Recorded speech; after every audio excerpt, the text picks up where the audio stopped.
아직도 그 날이 기억나요. 그래서 법무사 선생님께서 이제 등기편 보내서 주셨을 때 그 갈색 봉투 안에 이제 등기관리증이라고 하면서 제 이름이 딱 들어가 있었는데 그걸 보고 이제 와이프랑 또 그날 많은 이야기를 했었죠. 이게 되게 큰 일이라고 생각했어요. 저한테는 제 인생에서 되게 터닝포인트 같은 일이라고 생각했어요. 부동산이라고 하는 거는 사실 인생에서도 되게 중요한 부분이라고 생각을 하는데 근데 그거는 한국도 미국도 다 똑같잖아요. 근데 대화를 나누면 선생님이랑 대화를 나누면 좀 청사진이 딱 그려지는 느낌이에요. 아 이렇게 가면 되겠구나. 그러니까 사실 요즘에 이제 30대 신혼부부들이나 30대 청년들은 되게 암흑 같은 느낌이 딱 드는데 부동산 가격은 계속 올라가지. 그렇다고 해서 소득 수준이 높아지는 것도 아니고 근데 이제 계속 그렇게 깜깜한 터널에 있다가 그러니까 선생님이랑 대화를 하고 나면 청사진이 그려지면서 진짜 한 줄기 빛이 딱 보여요. 아 그럼 내가 이거를 딱 목적의식을 갖고 이 길로 이렇게 가서 행하면 내가 그래도 강남 땅은 아니더라도 좋은 곳에 내가 내 집 하나는 서울 안에 마련할 수 있겠구나 라는 생각이 되게 많이 들어요. 그래서 전 제 주변 지인들한테도 되게 많이 추천을 드리고 이제 좀 목적의식을 갖게 하게끔 좀 많이 하려고 하는 편이긴 합니다.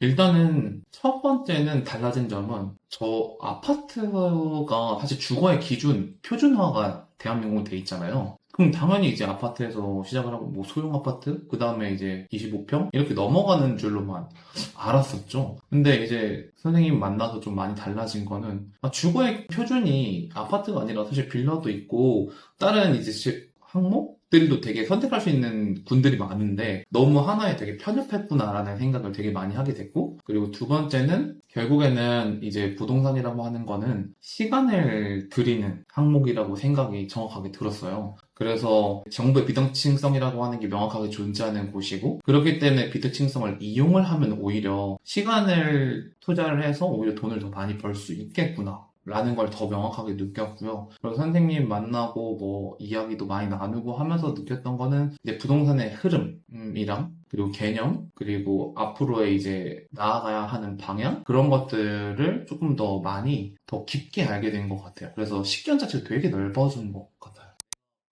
많이 반대했죠. 많이 반대했고 반대했던 이유는 딱 하나였어요. 그 돈이면 근데 아파트에 사지 않아? 라고들 진짜 많이 이야기를 했었거든요. 근데 그 돈이면 아파트에 사는 게 맞긴 했었어요. 왜냐면 지금 제가 이제 매수했던 물건도 그 당시엔 빌라치고 굉장히 비싼 분양가에 판매가 되어 오고 있었던 상황이었고 근데 이제 그 당시에 이제 제가 살 수 있는 아파트들은 대부분 다 소형 아파트들이었고요.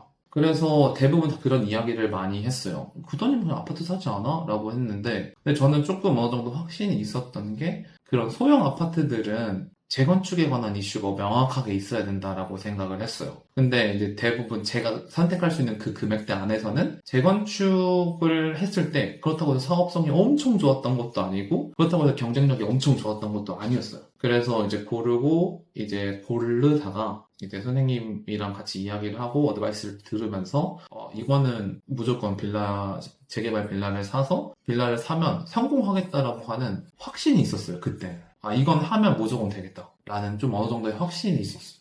당시 제가 가지고 있는 돈이 그 당시엔 진짜 미래 소득 돈에 대한 것도 다 땡겨서 제가 이제 주택을 매입을 하려고 했었던 상황이었어요. 실질적으로는 뭐 수중에 당장 계좌로 쏠 수 있는 돈은 한 3천만 원밖에 없었고 2천만 원, 3천만 원밖에 없었고 그래서 이제 한 6억 정도대의 아파트를 보려고 했었어요. 5억에서 6억 정도 사이. 그래서 5억, 6억 정도 사이 아파트를 보려고 했었는데 이제 제가 이제 일하고 있는 곳이랑 굉장히 좀 멀어지는 상황이었고 그리고 저는 이제 제 와이프랑 같은 직장에서 일을 하기 때문에 결국엔 둘의 직주 근접이 굉장히 중요했었거든요. 근데 이제 또 멀어지는 거예요. 또 경기도로 내려가야 되는 상황이었고 아니면 서울의 완전 외곽 끝으로 나가야 되는 상황이었기 때문에 그런 상황도 전부 다 고려했을 때 재개발 빌라를 하는 게 훨씬 더 좋은 선택이 아닌가? 라는 생각이 더 확신하게 되었었어요. 분양가는 이제 5억 5천 정도 5억 5천은 6천 정도로 분양받았습니다. 3천만 원이 있고, 그 해에, 그러니까 계약서를 쓰고, 그 해에 제가 결혼을 했어요. 그래서 한마디로 결혼식 하기 2달 전에 계약서를 썼거든요. 그래서 축의금 들어오는 것들도 전부 다 중도금으로 밀어 넣었고요. 잔금을 되게 여유 있게 잡아주셨어요. 사정을 해서 제가 이러한 사정인데 제가 너무 꼭 이 집을 사고 싶습니다라고 말씀드려서 잔금을 한 8개월 정도 잡아주셨거든요. 그래서 잔금을 8개월 있고 매달 거의 한 80% 정도씩 저축하면서 그렇다고 해서 제가 소득이 막 엄청 낮진 않았어가지고 그 당시에 그래서 80% 이상 소득을 저축하면서 나머지 잔금을 전부 다 마련을 해서 갭 1억 5천 정도? 1억 4천에서 5천 정도에 들어갔었습니다.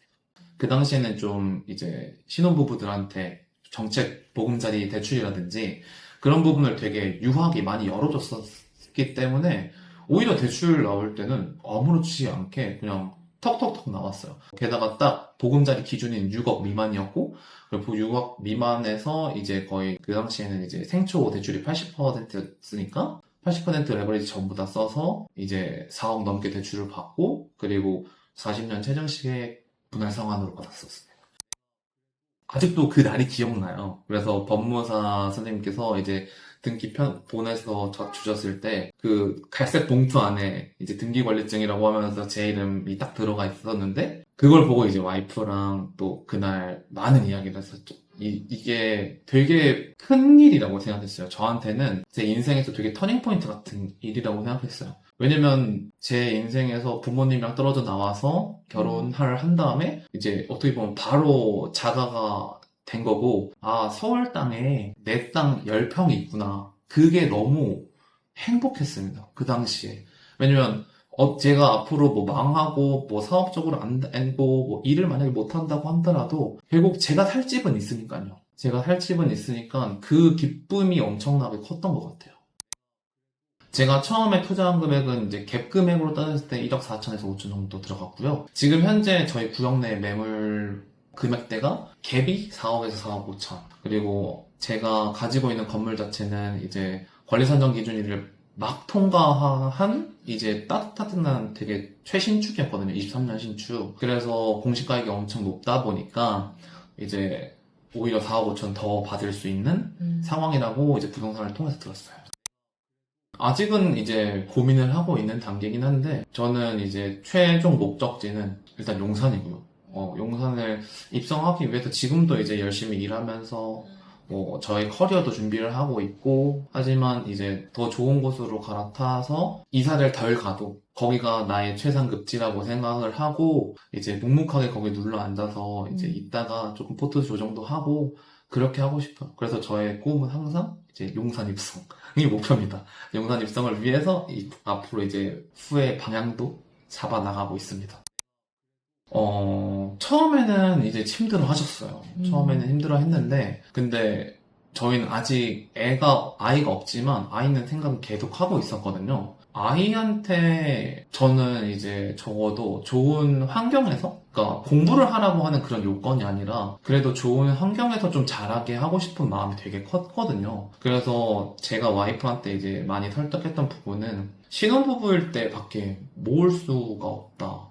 아이를 낳고 나면 이제 또 다른 이제 아이한테 들어가는 비용 그런 것들은 우리가 당연히 들어갈 거고 그럼 그런 부분에 대해서는 모으기가 힘들 텐데 그래서 신혼부부 때 바짝바짝 많이 모아서 그리고 더 좋은 투자를 하고 더 식견을 넓혀나가고 한마디로 조금 더 공격적인 투자죠. 사실 공격적인 투자를 통해서 이제 조금 더 자리 잡는 거를 이제 첫 번째로 해서 이제 와이프는 그거에 많은 동의를 해줬고 그런 다음에 이제 월 거의 한 70% 80% 이상씩 뭐 지금도 한 그 정도는 저축을 하고 있는데 예외 상황이 없는 한은 그러면서 이제 앞을 나아가고 있죠.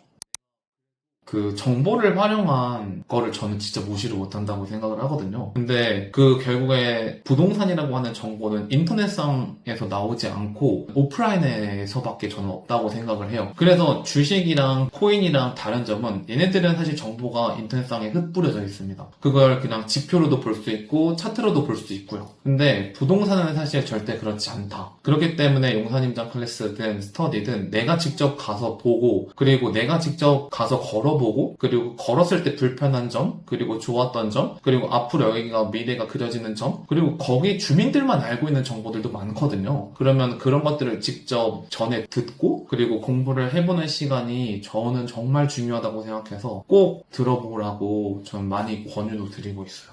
정말 중요하다고 생각을 해서 그래서 부동산은 결국엔 오프라인 정보가 너무 크다. 사실 같은 30대고 같은 사회 초년생으로서 너무 공감이 갔어요. 그리고 그 시기를 제가 안 겪어본 게 아니기 때문에 그래서 저는 뭐 지역주택 조합도 했고요.